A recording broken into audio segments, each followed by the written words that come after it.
When you are thinking about winning work, what are you thinking about?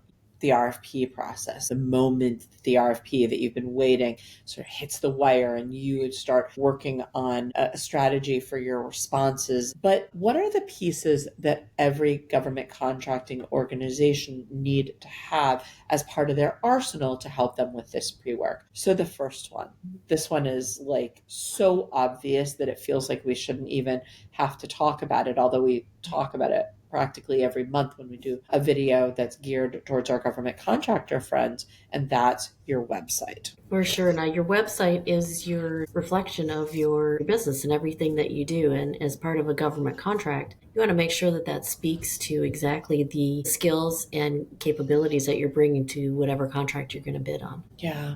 I mean, I think the way I think about your website is your home field, right? Mhm. That's where you control the narrative. That's the place where you are able to really create the look, the feel, the aesthetic that puts people, if you're a cybersecurity, right, you probably want something that's going to look very modern and very clean. If you're working in an area with human resources and with human resource development, you might also be thinking about safety and creating a sense of order, right? There's different places, so people are going to sort of have these different senses, and it's going to create these sites that represent who they are and what they are. But by the way, in addition to all of that, it's going to house the things that we know are absolutely essential in this process and that we talk about all the time on our channel, which is your capabilities statements, your NAICS codes, your contract vehicles. So all of those pieces that you know that people are going to need conveniently located so that people can find it and figure out whether or not you are going to make a great teaming partner. So outside of the website, there are some other channels for us to chat about. So let's talk about the first one, social media. In the context of government contracting, there are lots of different social media platforms, but the one that we're typically going to be talking about is LinkedIn, right? For sure. LinkedIn is your home for your business and in business to business contacts. And it's evolved so much since the early days of LinkedIn, of really using that as a key resource for finding those clients, for finding those contracts, and really networking with Yeah, those I mean, individuals. it really is an extension of the networking that you do, right? When you go someplace, I know personally when I go someplace, I'm always going to look after. I'm not always as good about posting, but I'm always going to look afterwards to see, who posted about this. What are the pictures that they took? And it's such a great opportunity if you meet somebody and you enjoyed meeting them, take a picture and then post afterwards, tagging them and saying what a treat it was to talk to you. You're creating continuing this conversation.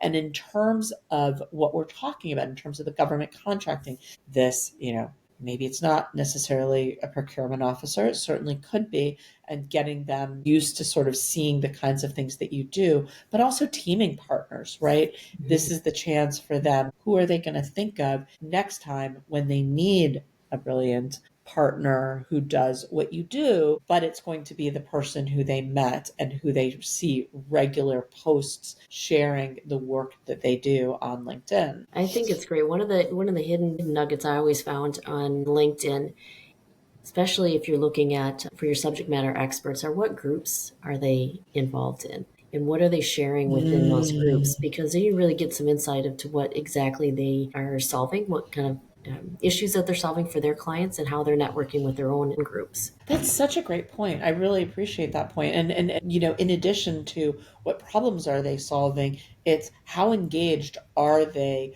within their own industry. So, when you see that somebody is very actively talking to people who do similar work, what an amazing thing that is to sort of realize, wow, this person sits squarely in this place where they're able to work with their colleagues, and they know this playground well. Exactly, exactly. Yeah, that's absolutely true. So let's talk finally about your newsletter.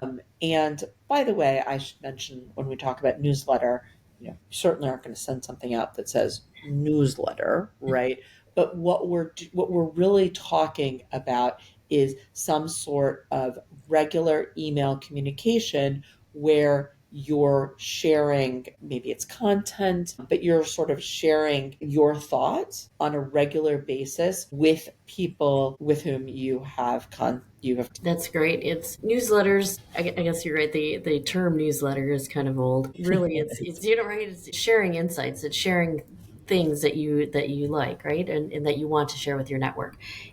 One of the quick ones, and there's a lot of really cool ones that come out all the time. I see a ton of them, but some of that share links to things that are really cool, just real quick snippets because people's attentions are shorter and shorter. But what are those key things that you want to share?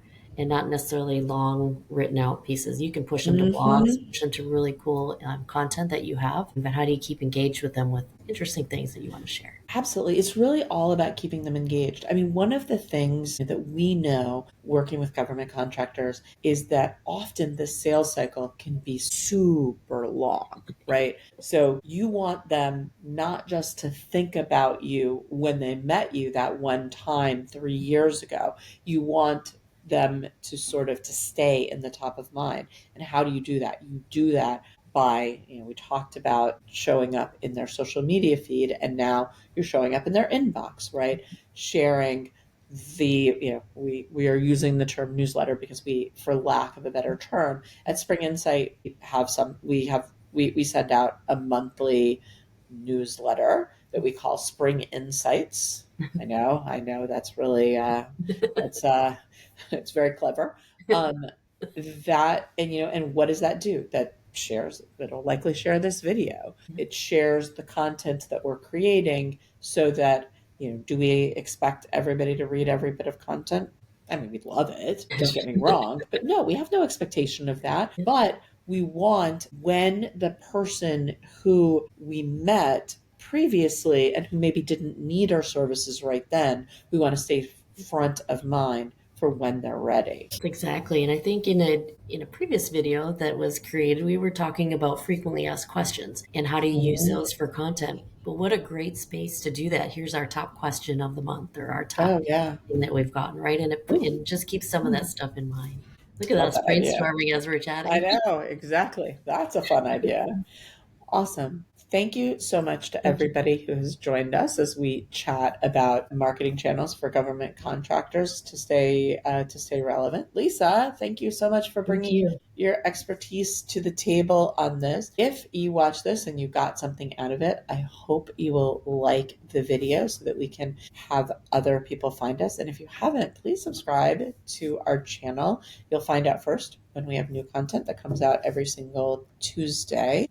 And if you are watching this and you're like, that seems like a lot of work, and you would like a partner who can help you with this work, that's what we do. Imagine that. Please feel free, go to our website, springinsight.com, and sign up for a consultation. And we will chat about the work that we do and whether we could be a good partner for you. Thank you.